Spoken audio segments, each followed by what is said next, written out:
प्रिय विद्यार्थियों, आज हम रीति काल के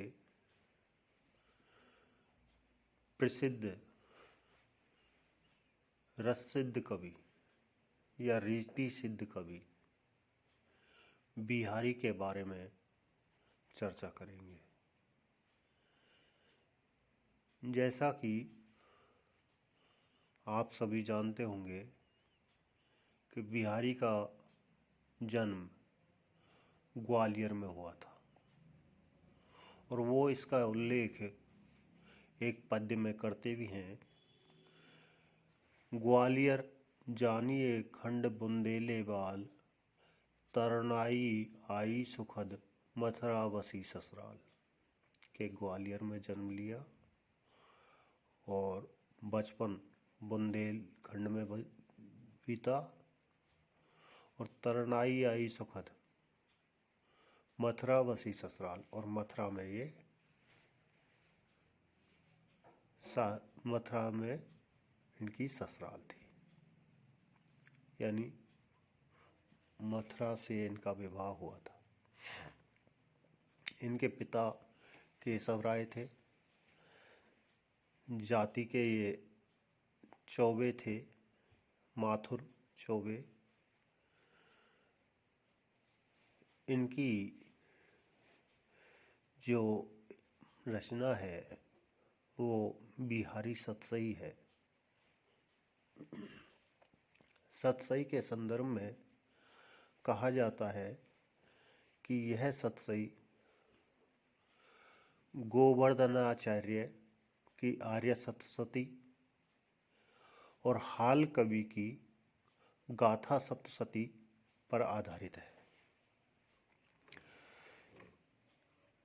इस सतसई की रचना इन्होंने मुक्तक काव्य में की। मुक्तक काव्य यानी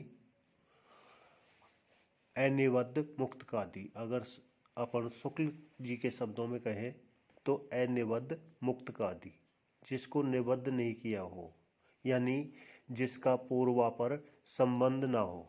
यानी एक जैसे महाकाव्य होता है तो उसमें पूर्वापर संबंध होता है कि एक कथा रहती है, कथा शुरू से होती है तो उसको बीच में से अपन नहीं पढ़ सकते, शुरू से ही उसको पढ़ना पड़ेगा, तभी रसास्वादन हो पाएगा। परंतु मुक्तक काव्य में यह छूट रहती है कि वो कहीं से भी किसी भी पद्य को पढ़े तो उसको वह पद्य स्वतंत्र रूप से उतना ही रसास्वादन प्राप्त कराएगा। इस प्रकार इन्होंने मुक्तक काव्य की रचना की। इनके बारे में कहा जाता है कि ये निम्बार्क संप्रदाय में दीक्षित हुए तथा राधा कृष्ण की भक्ति भी की। कवि ने भक्ति, नीति, श्रृंगार की त्रिवेणी तो बहाई, साथ ही प्रकृति चित्रण, ज्योतिष एवं बहुआयामी ज्ञान पर आधारित दोहों की रचना कर अक्षय कीर्ति अर्जित की।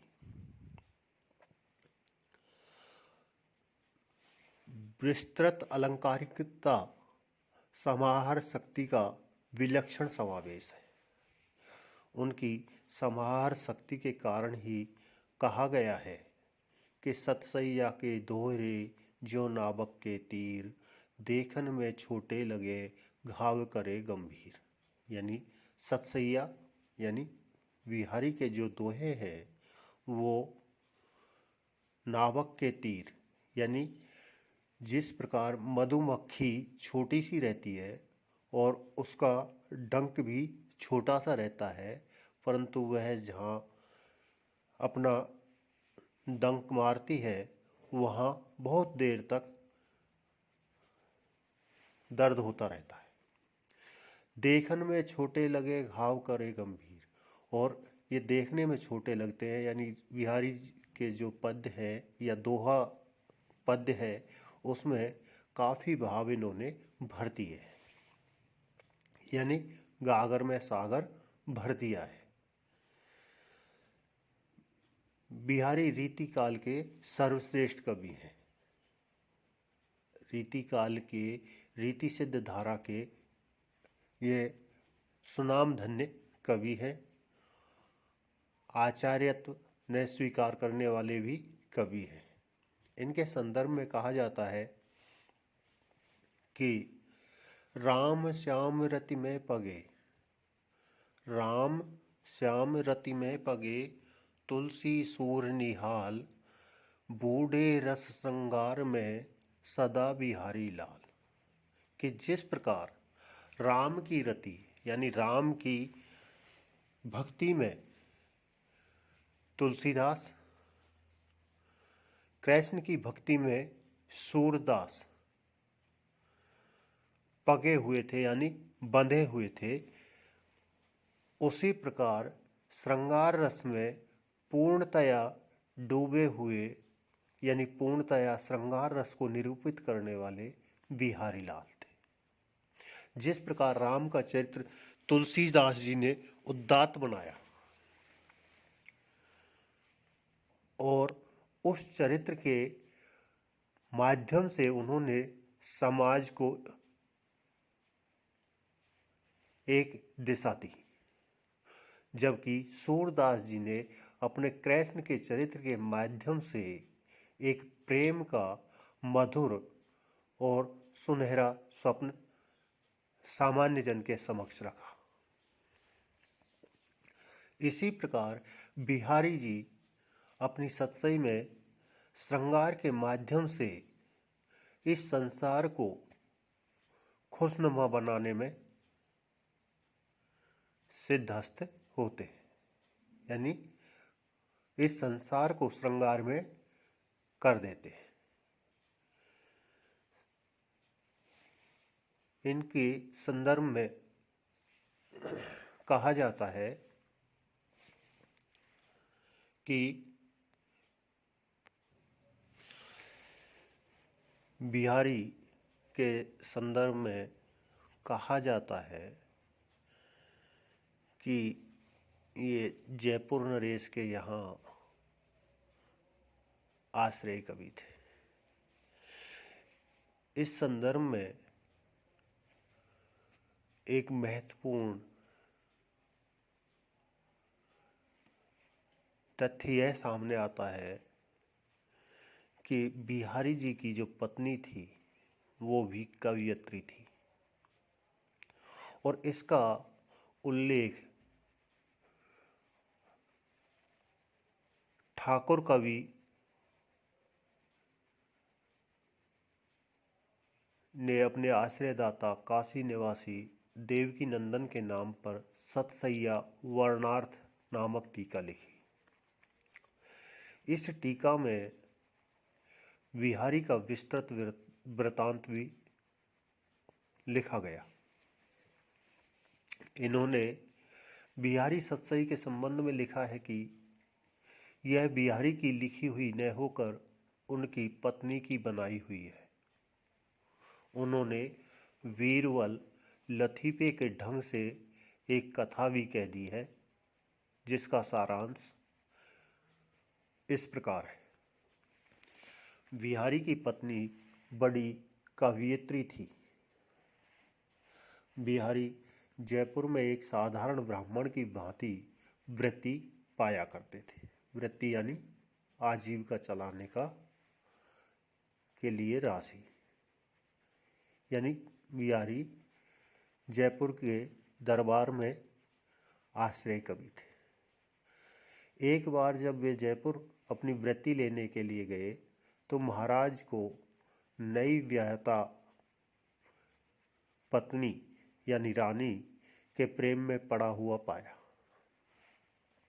इसलिए वे महलों से कभी दरबार में नहीं आते थे। बिहारी को खाली हाथ वापस आना पड़ा। बिहारी ने यह समाचार अपनी पत्नी को सुनाया। उस पत्नी ने तुरंत नहीं पराग नहीं मधुर मधु नहीं विकास ही काल, अली कली ही सो बंध्यो, आगे कौन हवाल। यह पद लिखकर बिहारी जी को दिया और उनसे कहा कि अब इस पद को आप महाराज के पास पहुंचाओ। जब उक्त दोहा महाराज के पास पहुंचा तो वे महल से बाहर निकले और बिहारी को अंजरी भर यानी दोनों हाथों से वो मोहरें देने लगे। साथ ही उन्होंने कहा कि इस प्रकार के दोहे यदि बना लाया करो तो उन्हें प्रति दोहा एक मोहर मिलेगी। बिहारी ने पत्नी से यह समाचार आ सुनाया। पत्नी ने 1400 दोहे बनाए और 1400 मोहरें प्राप्त की। इन्हीं 1400 दोहों में से छांटकर 700 दोहों की सतसई तैयार की गई। इस सतसई को लेकर पत्नी की आज्ञानुसार बिहारी छत्रसाल महाराज के दरबार में पहुंचे। सतसई उन्हें दिखाई गई। उन्होंने उसकी जांच के लिए अपने धार्मिक गुरु प्राणनाथ को सुपुर्द कर दी। प्राणनाथ जी साधु थे, इसलिए श्रृंगार की कविता को उन्होंने घृणोत्पादक माना, यानी घृणा की वस्तु मानी, उससे वो घृणा करते थे। बेचारे बिहारी अपना मुंह लेकर लौट आए, अपना सा मुंह लेकर लौट आए, यानी वहाँ से बेरंग लौट आए। पर उनकी पत्नी कब चूकने वाली थी, उन्होंने बिहारी को फिर उन्हीं पैरों लौटाया, यानी उल्टे वैसे ही लौटाया और कहा कि महाराज से जाकर कहना कि पन्ना में युगल किशोरी जी के मंदिर में प्राणनाथ जी की कविता और सतसई रात में रखी जाए, जिस पर भगवान के हस्ताक्षर हो जाए, वही प्रमाणिक मानी जाए। ऐसा ही किया गया। बिहारी सतसई पर ही हस्ताक्षर हुए। इधर बिहारी चुपके से घर आए। आकर पत्नी को सब समाचार सुनाए। महाराज ने खोज कराई तो कुछ भी पता नहीं लगा।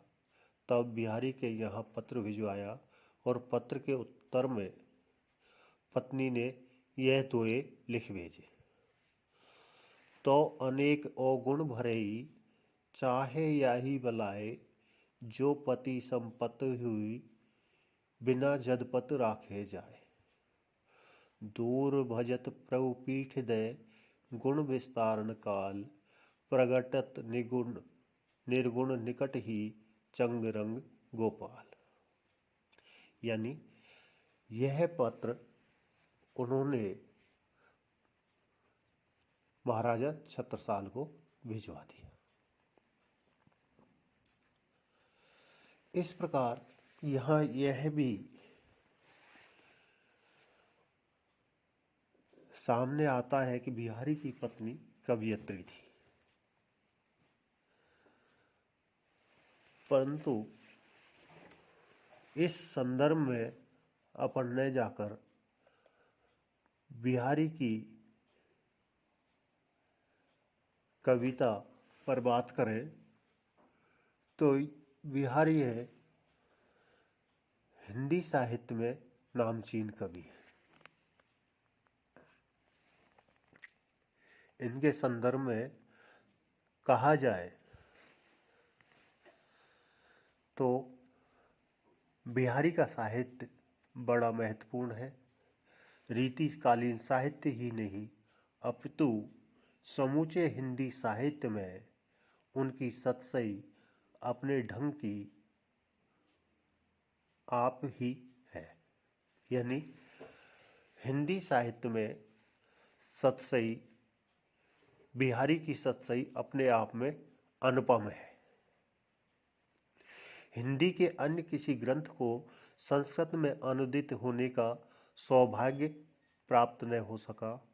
केवल बिहारी सतसई को ही यह बहुमान प्राप्त हुआ। यानी संस्कृत से हिंदी में अनुवाद कई कृतियों के हुए, अनेकों कृतियों के हुए, परंतु हिंदी से संस्कृत में अनुवाद केवल और केवल बिहारी सतसई का ही हुआ। इसी से इसकी महत्ता स्पष्ट है कि उसने संस्कृत के मर्मज्ञों को भी आकृष्ट कर लिया। बिहारी सतसई न केवल रीतिकाल कवियों को ही नहीं, आधुनिक आलोचकों की भी प्रेरणा देती रही है। उसे समझने के बहुत प्रयत्न होते रहे हैं और बहुत होते रहेंगे, क्योंकि उसकी रमणीयता अनुपम है। ज्यों ज्यों नेरे हुए रहे, लखे रूप अपार अगाध। यानी जो जो नज़दीक जाते हैं, जो जो बिहारी की सतसई को पढ़ते हैं, तो उसके अंदर अनेकों प्रकार की सामग्री मिल जाती है। लखे रूप अपार, उसके अनेकों रूप दिखाई देने लगते हैं। कहने का तात्पर्य कि उसमें श्रृंगार, नीति, भक्ति, ज्योतिष, गणित, कितने ही प्रकार की सामग्री आपको मिल जाती है। यहाँ एक बात और स्पष्ट हो जाए तो ठीक रहेगी कि हिंदी में तुलनात्मक आलोचना का सूत्रपात भी बिहारी सतसई की पृष्ठभूमि पर ही हुआ। यानी तुलनात्मक आलोचना से तात्पर्य किन्हीं भी एक क्षेत्र में